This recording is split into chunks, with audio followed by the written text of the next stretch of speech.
Normally, conditioning doesn't affect my recovery reserves, but you can always tell when you hit a real PR when the next day you're just wiped out. So today for me, it looks like I'm going to spend a meaningful amount of time working my brain instead of my body. With that, I cracked open the classic Super Training by Dr. Melsif and Yuri Verkhoshansky to see what they had to say on the topic of strength endurance apropos yesterday's video on wattage over heart rate. And what I found was actually pretty fascinating. And mind you, a lot of these citations are older than I am. They're from 50 years ago. On page 249, section 4.4, paragraph 2, the doctors state, and I quote, "The VO2 max levels in highly qualified athletes stabilizes, but results continue to improve. For example, over a 4 to 5 year period, the VO2 max levels of the best Soviet and Swedish skaters stabilized, but the results still improved year over year. Additionally, VO2 max levels remained practically unchanged in qualified road cyclists over many years of training, yet their performances improved." Then, in paragraph 3, a significant decrease in VO2 max levels has been observed during the competition period, especially in cyclists. And additionally, in swimmers, skiers, skaters, middle distance runners, and hockey players, there is a decreasing correlation between VO2 max and improving sports skills. This data indicates that VO2 max on its own is no guarantee of outstanding performance. It is now recognized that apart from aerobic power, other factors play a role, such as the ability to perform work for a prolonged period at a level of oxygen consumption close to the VO2 max, and the ability to effectively utilize available energy under competitive conditions. This concerns the decrease in VO2 max during the competition period, and a phenomenon possibly explained by the decreasing trainability of aerobic processes or by an inherent antagonism between aerobic and anaerobic processes. So, this is essentially 50 years ago, the head researchers of the time indicating that, like I said in yesterday's video, after a certain point, it stops being a cardio thing and starts being a muscle thing. Reading further, the plot thickens.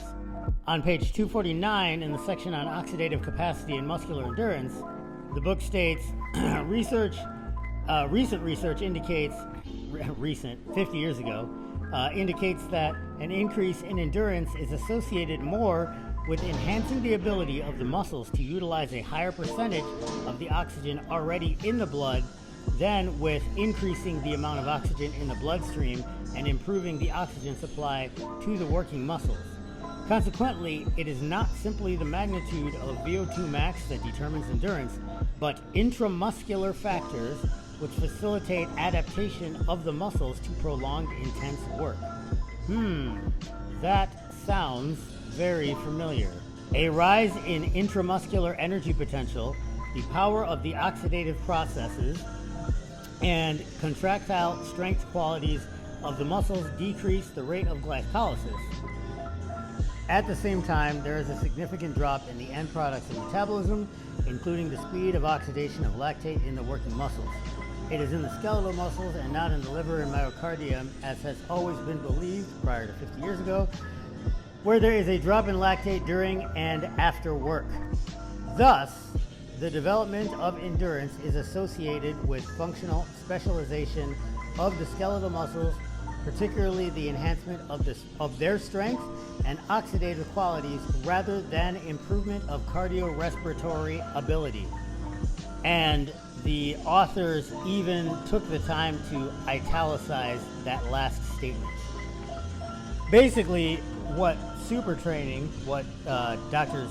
Sif and Verkhoshansky are saying here is essentially what I explained I have experienced myself anecdotally over the past 2+ years of doing zone 2 work every day.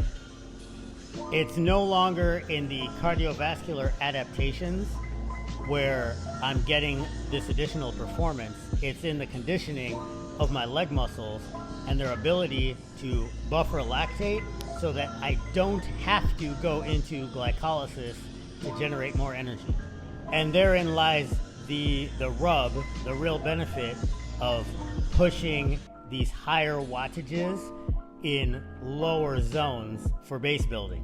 Quote, consequently, the fundamental emphasis in developing endurance should be to decrease the proportion of glycolysis in supplying the energy for work and improve the ability of the muscles to oxidize lactate during work, and not simply to improve accommodation to high concentrations of blood lactate. In other words, you can recycle that stuff and you can do more work for a longer period of time at a lower cost bioenergetically. Because you can make ATP a lot faster with glycolysis, but it gets real expensive real quick. This one was a little more sciencey than normal, folks. This is just kind of where my head's at today.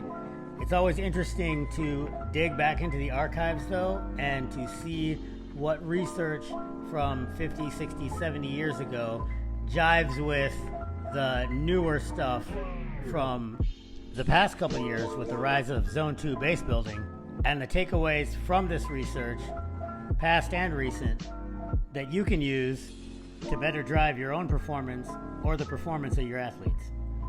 Study, apply, assess, and evaluate. Thanks for watching.